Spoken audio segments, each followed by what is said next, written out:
Assalamualaikum warahmatullahi wabarakatuh. Halo anak-anak yang cerdas, berjumpa lagi dalam daring kita. Hari ini Bu Guru akan menjelaskan tentang keberagaman masyarakat.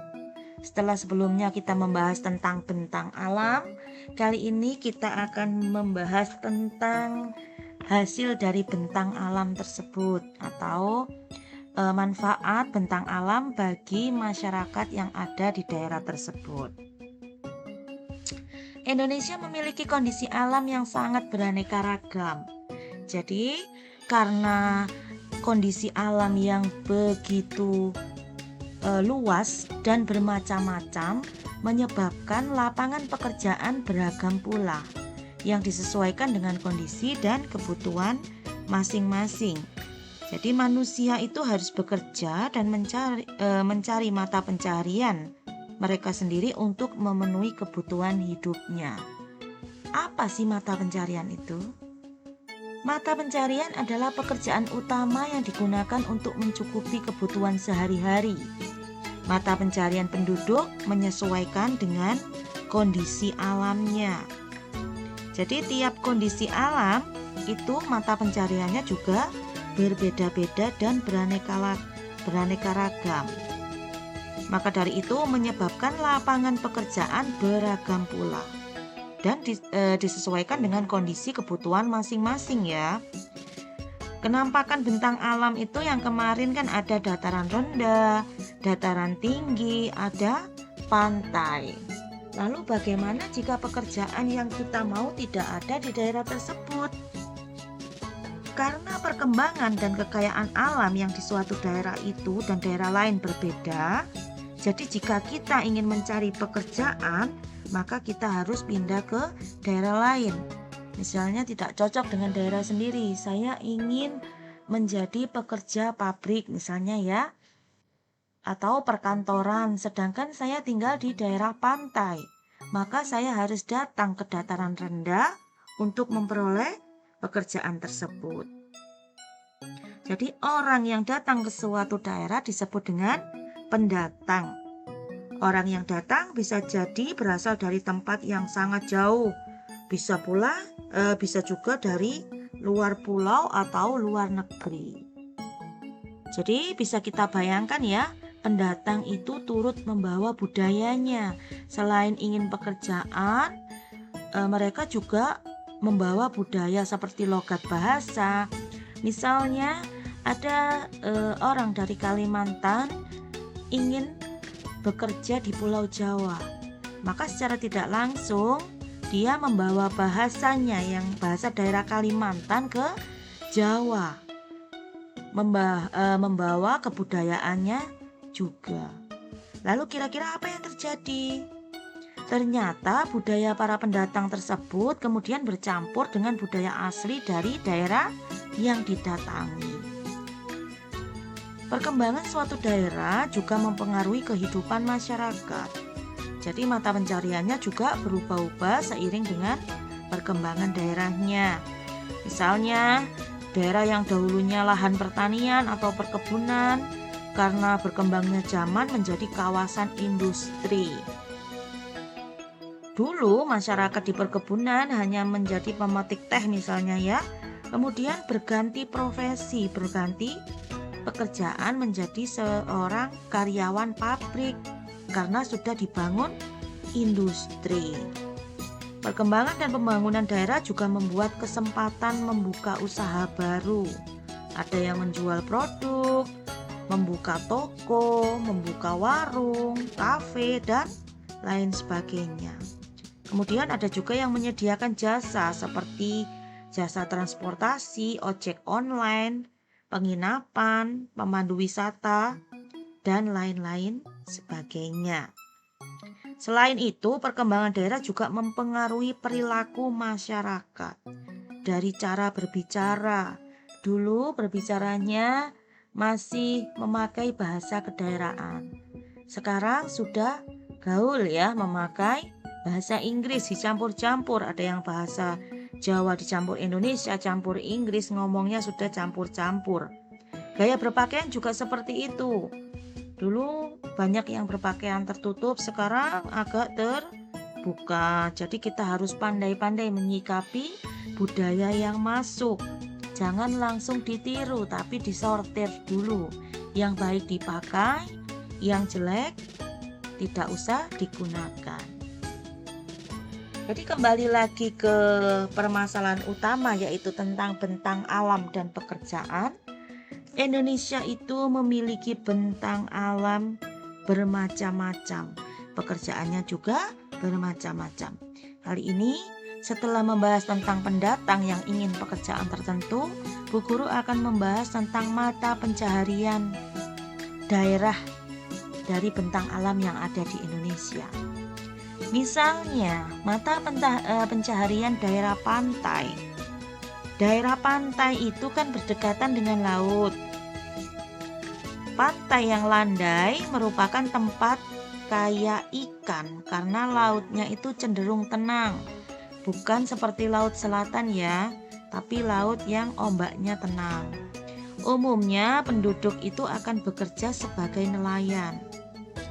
Mereka menangkap ikan, menyelam untuk mengambil mutiara, budidaya rumput laut, dan kerang mutiara. Sedangkan bagaimana di daratannya? Ini kan di pantai atau di lautnya ya. Bagaimana di daratannya? Di daratan pantai, nelayan itu membudidayakan tambak ikan dengan komoditi unggulan bandeng dan udang. Jadi ini air payau ya, campuran antara laut dan air darat ya biasa.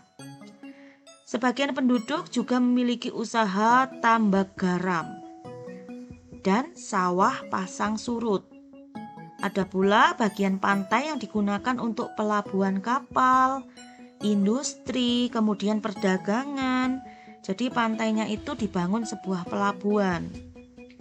Ketika daerah tersebut menjadi perkotaan, maka banyak penduduk yang bekerja sebagai sopir, karyawan pabrik, dan pedagang. Jadi nanti ada yang sopir mengangkut ikan, kemudian ada yang pedagang pantai, kemudian ada karyawan pabrik udang misalnya ya, kemudian ada karyawan hotel jika ada hotel di tepi pantai.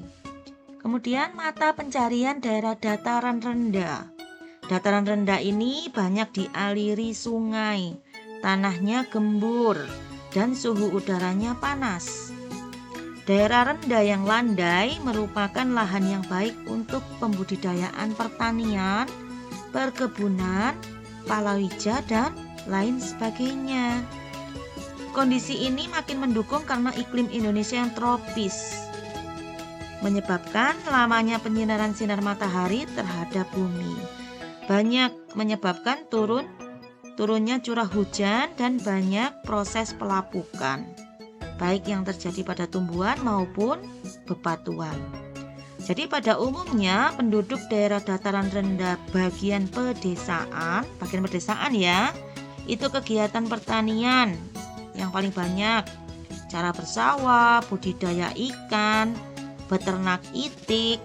Kemudian bagaimana dengan perkotaan? Dataran rendah yang perkotaan sebagian besar melakukan perdagangan dan industri.